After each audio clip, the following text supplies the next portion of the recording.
Hello everyone, yet again, it's Nick Dutch here one more time. Now, I just been thinking, how I'm going to express this idea, because what I want to do today in this short, I always say short, I know, sorry. Okay, in this particular video, what I want to do is talk about saints.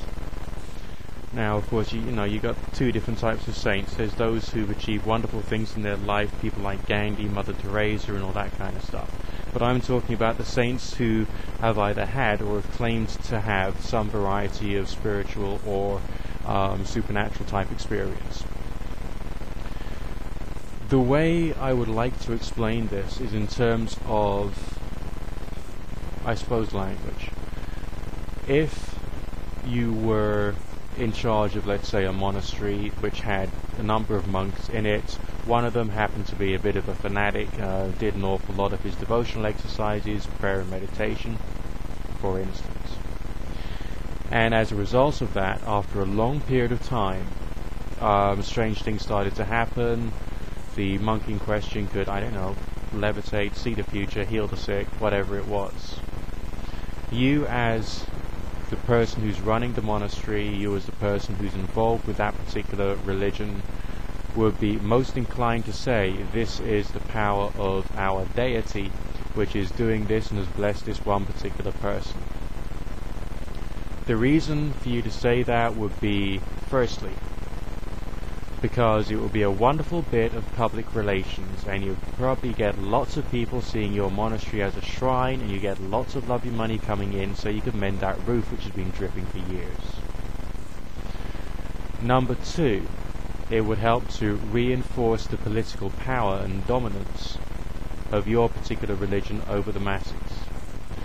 The problem with this is that the belief system that your particular deity has come down and touched this one particular person and said, hey presto, you're absolutely wonderful, I'm going to give you the powers of healing, the powers of second sight, the powers of this, that and the other. Wow. The problem with that, it enters the subculture, it enters people's beliefs, they end up believing that a place is holy and all the rest of it. And people, because this becomes a part and parcel of people's religious belief, they can't step outside the box, so to speak, and try and see it from another point of view.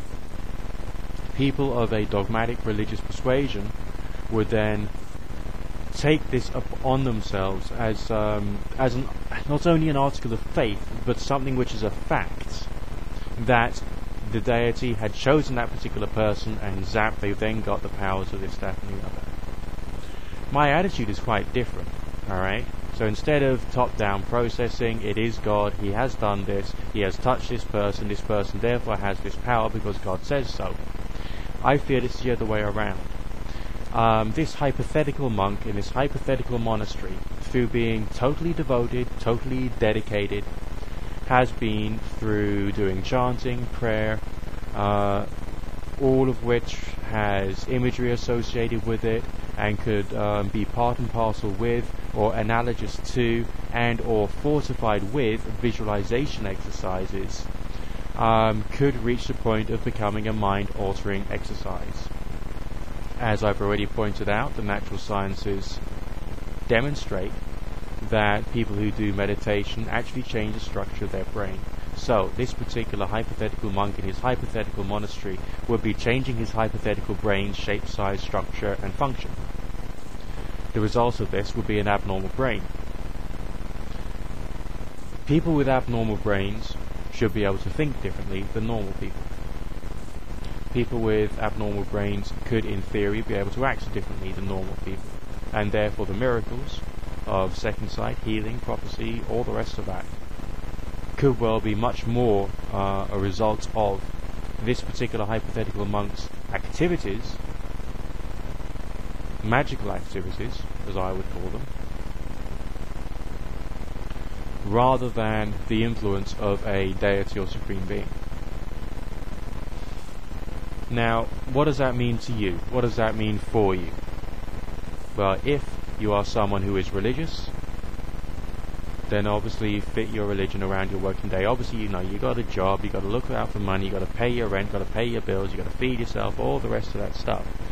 Also, on top of that, you've probably got a social life as well, so, trying to find time to be monastic and dedicated is going to be rather difficult. But if you can spend more time playing around with the ideas of your religion, if you can spend time being more,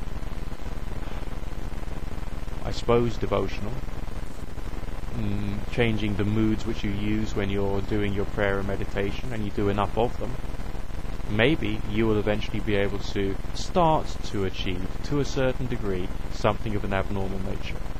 And you could therefore become, to a certain degree, like that hypothetical monk in the hypothetical monastery that I was talking about. In short, that would be a route to the achievement of the right states of mind that you need, or seem to need, to be able to do things which are abnormal, which are magical, which are bizarre. Maybe that will be similar to being a saint. Now, some of the experiences that I've had as a result of ritual magic, feeling and or seeing the presence of supernatural beings, experiencing the energy of the higher power entering my head from above like a lightning bolt, feeling my heart pierced by the eyes of God. Well, these are just, the descriptions of these peculiar sensations that I had. Naturally, because I've had these sensations, it doesn't necessarily mean to say that God is real or whatever. But these are the things which happen. And then, with more practice, more playing about, you can start to do other things.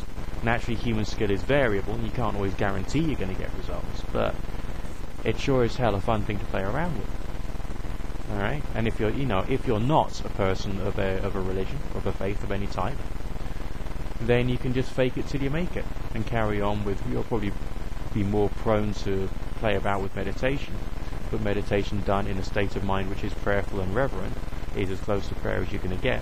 So you carry on practicing it, and then after a while you'll be able to do a little more. Apparently it takes up to like 3 months for the brain to really change shape as a result of doing these exercises. So, go for it. Become a modern day saint. Nick Dutch signing out. Good fortune and God bless.